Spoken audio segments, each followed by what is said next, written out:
The JSE All Share index is trading near the flat line around 73,099 so far today, in line with its global peers. A high number of coronavirus infections in China and demonstrations against the country's strict zero COVID-19 rules have raised concern over the global economic outlook. So what does this all mean? Well, Gary Booysen, portfolio manager at Rand Swiss, helps us to unpack this now, particularly what we're looking like at least this hour here at home. Good afternoon, Gary.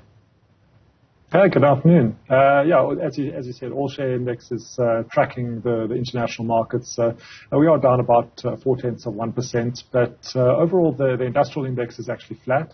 That's being helped by a big tick up in AB InBev stock. That's up around 4% today after an upgrade from JP Morgan, almost doubling their target price on it.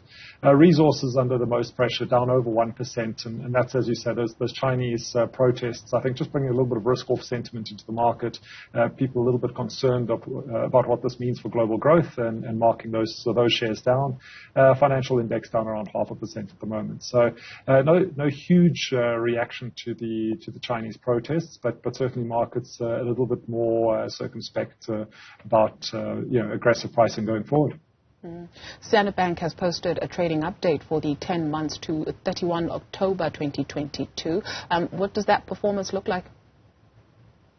Well, a very strong set of numbers. Not too much moves in the underlying share price, because I think people have been expecting good results from Standard Bank, and there's been a big run up in the share price over the last, let's say, month or so. So if you have a look at the number, it's a trading update for the last 10 months to the 31st of October, and they're seeing strong double-digit gains in their net interest income. So that's obviously on the back of higher interest rates. The endowment effect plays a part. So as interest rate goes up, they make a little bit more money on their interest products. They also had a strong result of their non-interest revenue. So that's the kind of fees you get charged on your bank accounts. The insurance business is doing well. We're seeing, I suppose, a revival in Liberty's earnings as well, which is also helping the group. And overall, a very, very strong set of numbers. Looks like they'll be growing revenue between 7 and 9%, which is pretty good. And the bank remains very well capitalized. So if you look at their core equity tier 1 capital ratio, that's sitting about 13.2%. So still a very well capitalized bank. And they'll be releasing full year results on the 9th of March next year. So we look forward to it. But definitely a good trading update from Standard Bank today. Invicta Holdings has also published its trading update. What is that performance like? Also not bad. So the stock is very, very tightly held. The free float's only around a third. So you don't get a lot of volume traded through the stock. We've got low volume today, so no big moves in the share prices, but a very strong set of numbers. They did cancel their dividend, but they're in the process of a share buyback, which is another way of returning capital to shareholders. Over the half year, they bought back 4.7% of their ordinary stock and about 5% of their pref shares. So they are returning at least cash to shareholders, just not via a dividend, just a different accounting method of doing that. But overall, headline earnings per share up around 35%. The stock is only trading on a price earnings ratio of about 7%, which, when you're growing earnings, headline earnings at 35 and your PE is only at 7, that's a pretty decent result.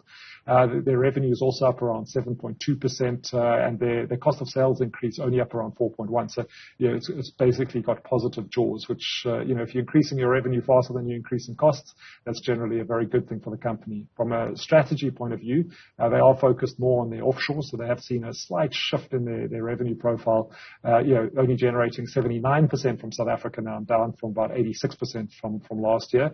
And their goal really is to generate about half their profits in future from the international territories, just to diversify their risk profile as a company.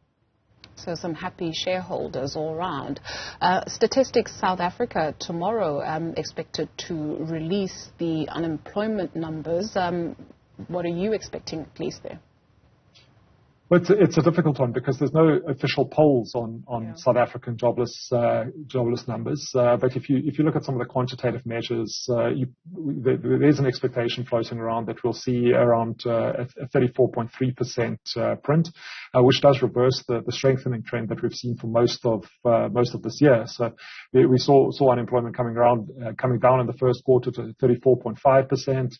the second quarter down to 33.9%. So the trend is definitely an improving picture. But as I said, quantitative estimates saying that we're going to see a slight weakening tomorrow. Looking at it, there's a PwC report out as well, just highlighting that, longer term, South Africa is facing significant headwinds. We're adding around 350,000 new adults to the workforce every year, but our economy, because of its constrained growth, is only adding around 200,000 new jobs.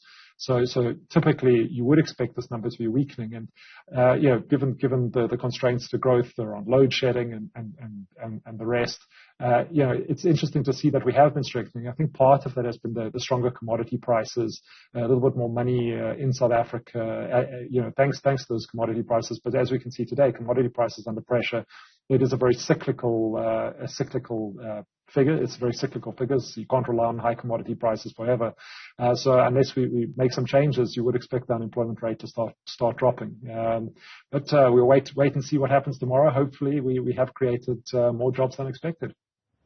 Gary Booysen, thank you very much for joining us, portfolio manager at Rand Swiss.